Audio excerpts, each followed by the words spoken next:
우리들은 과거의 죄로 인하여 죽을 수밖에 없었던 불신앙의 상태에 있었으며 공중 권세 잡은 자를 따르던 마귀의 추종자들이었습니다. 그러나 이제는 참 빛이신 예수 그리스도로 말미암아 빛의 자녀가 되었습니다. 빛의 자녀들이면 빛의 열매를 맺어야 합니다. 그것은 착함과 의로움과 진실함입니다. 따라 성도는 순간순간마다 자신이 빛의 열매를 맺는지 시험해 보아야 합니다.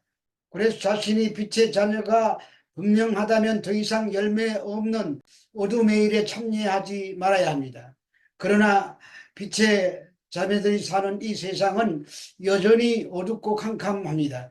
그래서 자신을 경계하고 돌아보지 않으면 자신도 모르게 어둠에 함몰될 수 있습니다. 특히 에베소 교회나 오늘날 이 세상은 온통 성적인 타락으로 캄캄합니다. 그러나 빛의 자녀들이 그 세상의 흐름에 떠밀려 향방 없이 떠내가지 않고 빛으로 나타난다면 어둠에 속한 자들을 깨우쳐 빛으로 인도할 수 있을 것입니다. 이처럼 주님은 빛 가운데 걸어가는 우리들의 삶의 방식을 통해 어둠에 묻힌 세상에 빛을 비춤으로 어둠에 속한 자들을 빛으로 인도해 내기를 원하십니다. 장차 마지막 날에 그리스도께서는 심판자로 나타나실 것입니다. 그때 그분의 눈앞에 우리들의 모든 행실이 벌거벗은 것이 같이 드러날 것입니다. 그때에는 더 이상 돌이킬 수도 없고 회개할 수도 없습니다. 바로 지금이 그날을 생각하며 빛의 자녀로 빛의 빛으로 드러나는 삶을 살아야 할 때인 것입니다. 에베소서 5장 14절에서 15절의 말씀입니다. 그러므로 이러기를 잠자는 자여 깨어서 죽은 자들 가운데서 일어나라. 그리스도께서 너에게 비추시리라 하셨느니라. 그런즉 너희가 어떻게 행할지를 자세히 주의하여 지혜 없는 자같이 하지 말고 오직 지혜 있는 자같이 하여. 그러므로 빛의 자녀로 빛을 비추는 삶을 살라는 앞구절과 연결되는 말씀입니다. 그런데 이러시기를 뭐뭐뭐 하였느니라는 구문은 초대교회에 세례식 할 때 부르는 찬송을 말합니다. 이 찬송의 내용은 세 가지인데 먼저 잠자는 자여 깨어서라입니다. 이는 그리스도를 영접하기 이전에 우리는 모두가 다 어둠에 속한 자녀였었습니다. 그러나 이제 깨어나라는 말입니다. 그리고 죽은 자들 가운데 일어나라고 합니다. 앞 구절의 반복으로 깨어나라는 말을 강조하는 말씀입니다. 그리고 그리스도께서 내게 빛이시리라고 합니다. 빛이시리라의 헬라어 에피파우세이는 빛으로 오신 그리스도께서 어둠 속에 있는 자녀들에게 생명의 빛을 비치신다는 뜻입니다. 그러므로 과거에 믿지 않았던 성도들이 어둠의 잠에서 깨어나 생명의 빛으로 들어가는 새로운 탄생을 찬양하는 찬양인 것입니다. 그런데 그리스도께서 말씀으로 새로운 탄생의 주역이 주님이심을 분명하게 밝히고 있습니다. 그러면서 바울은 교회와 성도들에게 어떻게 행할지를 주의하라고 합니다. 개역 성경에는 살피라는 뜻을 가진 헬라어 블레페테를 생략하고 있습니다. 그래서 더 정확하게 풀이하며 주의하여 살피는 일이 매우 중요하고 긴박하다는 말입니다. 그것은 그리스도인의 삶은 그 자체가 빛으로 드러나는 삶이고 그 삶이 선교로 연결되기 때문입니다. 우리의 행동을 조심해야 할 이유가 여기에 있습니다. 그러면서 지혜 없는 자 같이 하지 말고 오직 지혜 있는 자 같이 하라고 합니다. 앞서 말한 그 삶을 살려면 지혜가 필요하다는 말입니다. 여기서 지혜 없는 자로 번역된 헬라어 아포소이는 어리석은 자를 말합니다. 이것은 성도로서 꼭 알고 행해야 할 지극히 중요한 일들에 대해서 진지하게 생각할 줄 모르는 자를 가리킵니다. 반대로 지혜 있는 자의 삶은 조심스럽게 살펴서 하나님의 뜻을 잘 이해하고 따르는 삶이 되는 것입니다. 지혜의 출처가 바로 하나님이시기 때문입니다. 에베소서 5장 16절에서 17절의 말씀입니다. 세월을 아끼라 때가 악하니라. 그러므로 어리석은 자가 되지 말고 오직 주의 뜻이 무엇인가 이해하라. 세월을 아끼라는 말에서 아끼라에 해당되는 헬라어 엑사고라 조메노이는 도로 사다, 속량하다라는 의미이고 세월에 해당하는 헬라어 카이로는 금방 지나가 버리는 기회를 의미합니다. 따라서 이 말은 살아있는 세월 동안 하나님의 뜻을 따라 사는 지혜로운 삶을 놓치지 말라는 권면인 것입니다. 왜냐하면 때가 악하기 때문입니다. 때가 악하다고 어둠에 묻혀 살아서는 안 되고 빛의 자녀들답게 살아야 한다는 말입니다. 때가 어둡다고 하여 어둠의 일들에 자신을 내어주는 것은 지혜 없는 삶입니다. 성도들에게는 종말론적인 긴장감이 있어야 합니다. 그 말은 종말을 두려워하고 불안해하라는 말이 아닙니다. 시간이 무한정 남아있지 않다는 말입니다. 다음에 하지 뭐라는 생각은 패망으로 가는 길입니다. 개인의 종말이든 역사의 종말이든 우리는 한정된 시간을 살아가고 있습니다. 그래서 세월을 아껴야 하는 것입니다. 그러므로 우리에게 남겨진 세월을 잘 활용하여 빛의 자녀다운 삶을 살아내야 하는 것입니다. 17절에서 어리석은이라고 번역된 헬라어 아프로네스는 15절에서 지혜 없는 자에 해당되는 헬라어 아포소이보다 강한 표현으로 시각 없이 행동하는 자들의 우매함이나 바보스러움을 말합니다. 그래서 바울은 에베소 교인들에게 소극적이고 어리석은 자가 되지 말며 적극적으로 주의 뜻을 이해하는 자가 되라고 권면하는 것입니다. 이해하라의 헬라어 시니엔테스는 어떤 것에 마음을 기울여 파악하다는 뜻으로 노력을 쏟는다는 뜻입니다. 이것은 그리스도인들이 악한 이 세상을 살면서 주의 뜻을 잘 분별하고 주의 뜻대로 삶을 살며 빛의 열매를 맺기 위하여 노력해야 한다는 말입니다. 그 주님의 뜻이 무엇인지 1장에서는 다음과 같이 밝히고 있습니다. 에베소서 1장 11절에서 12절의 말씀입니다. 모든 일을 그의 뜻의 결정대로 일하시는 이의 계획을 따라 우리가 예정을 입어 그 안에서 기업이 되어졌으니 이는 우리가 그리스도 안에서 전부터 바라던 그의 영광의 찬송이 되게 하려 하심이라. 바울은 하나님의 뜻으로 말미암아 자신이 그리스도 예수의 사도가 되었다고 합니다.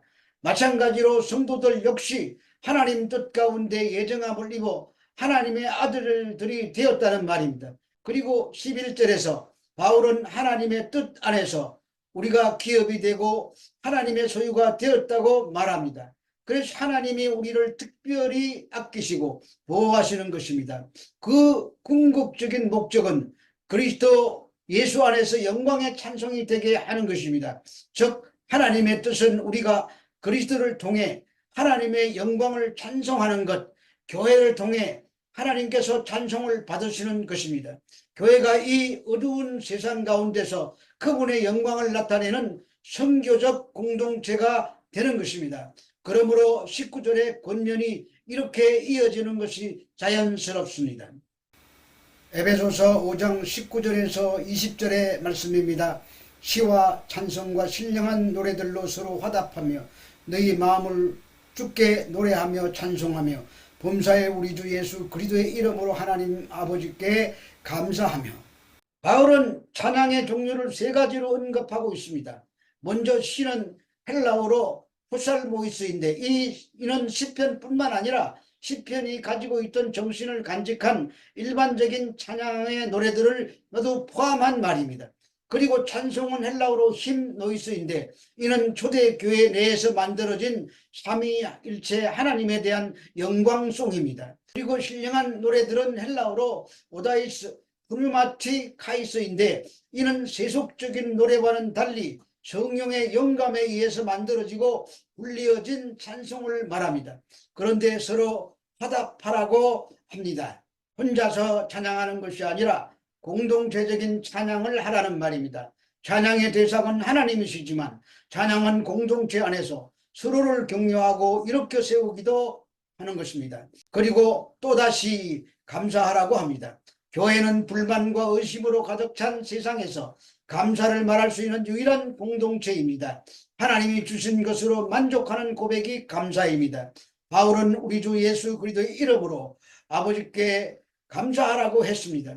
1장에서는 그리스도 안에서 하나님을 찬송하는 것이 그분의 뜻이라고 했습니다. 그리스도 때문에 우리가 하나님을 아버지라고 부를 수 있게 되었고 감사하고 찬양할 수 있게 된 것입니다. 그리스도께서 우리를 지배하실 때만이 하나님 아버지를 향한 감사가 가능합니다. 그리스도께서는 만물을 동일하시어 하나님께 감사와 영광을 돌리게 하십니다. 이것이 또 다른 표현의 성령 충만입니다. 에베소서 5장 18절의 말씀입니다. 술 취하지 말라. 이는 방탕한 것이니 오직 성령으로 충만함을 받으라.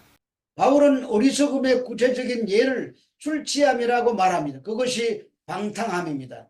술 취함은 술 취함의 자체가 문제가 아니라 그로 인해 무절제하여 방탕하기 쉽다는 것에 있습니다. 방탕의 헬라어 아소티아는 술 취함의 현상을 나타내는 것으로서 당시에는 돈과 유욕의 무절제한 낭비를 의미합니다. 따라서 그리스도인들이 이 세상에서 지혜로운 자로 살아가려면 술 취함, 즉 방탕하고 어리석은 일을 금해야 하는 것입니다. 그래서 성령의 충만함을 받아야 하는 것입니다. 성령의 충만은 성령 세례와는 달리 단 한 번으로 나타나는 것이 아니라 구원 이후에 계속적으로 일어나는 성령의 역사를 말합니다. 그리고 충만을 받으라에 해당하는 헬라어 플로로스테는 현재 수동태 명령형입니다. 현재라는 말은 성령 충만의 지속적인 현상을 말하고, 수동태는 사람의 노력으로 되지 않고 성령께서 주셔야 된다는 뜻이며, 명령형은 성령 충만은 모든 그리스도인들이 반드시 받아야 된다는 말입니다. 그 결과 성령 충만은 그리스도 안에서 찬송과 감사로 나타나게 되는 것입니다. 그리고 성령 충만할 때 하나님의 뜻을 분별하는 지혜를 얻습니다. 그 지혜로 그분을 알고 찬송하는 삶을 살아갈 수 있는 것입니다. 그런데 성령 충만의 반대가 술 취하는 것입니다. 바울은 성령 충만을 성령 부족이라고 말하지 않고 술 취함과 대조하고 있습니다. 흔히 술 취함을 자의적으로 해석하여 술 취하지 말라고 했지 술 먹지 말라고는 안 했다고 하면서 술은 먹되 취하지만 않으면 된다고 말하는 우매한 사람들을 볼 때가 있습니다. 그러나 이 말씀은 술 이야기를 하고 있는 것이 아니라 어리석고 방탕한 사람에 대한 말을 하고 있는 것입니다. 어리석고 방탕함이 술 취함이라고 하는 것입니다. 그런데 방탕은 낭비라는 의미를 포함하고 있습니다. 그래서 세월을 아끼라고 하는 것입니다. 술 취함과 방탕함은 종말에 대한 긴장이 없이 되는 대로 살아가는 삶의 모습입니다. 그것은 시간을 낭비하는 것입니다. 그리스도의 지배를 받지 않는 상태입니다. 성도는 시류와 분위기에 휩쓸려 사는 자가 아니라 하나님의 뜻을 따라 순종하며 사는 자들입니다. 그래서 하나님의 뜻을 깨달아야 합니다. 우리는 전에 다 내가 원하는 대로 내 뜻대로 살았던 진노의 자녀들이었습니다. 이제는 하나님의 뜻이 내 삶의 기준이 되어야 합니다. 그 뜻은 그리스도 안에서 하나님의 찬송이 되는 것입니다. 전에는 내 자신이 중요했을지라도 이제는 그리스도 안에서의 내가 중요합니다. 그리스도에게는 자아 실현이 중요한 것이 아니라 교회의 일원으로서 하나님의 뜻을 따라 사는 것이 더 중요합니다. 그것이 우리가 하나님을 높이고 그분의 이름을 세상에 알리는 것입니다. 이것이 바로 성령 충만한 삶입니다. 우리 모두 다 이와 같은 성령 충만한 삶을 살아내시기를 주 예수 그리스도의 이름으로 축원합니다.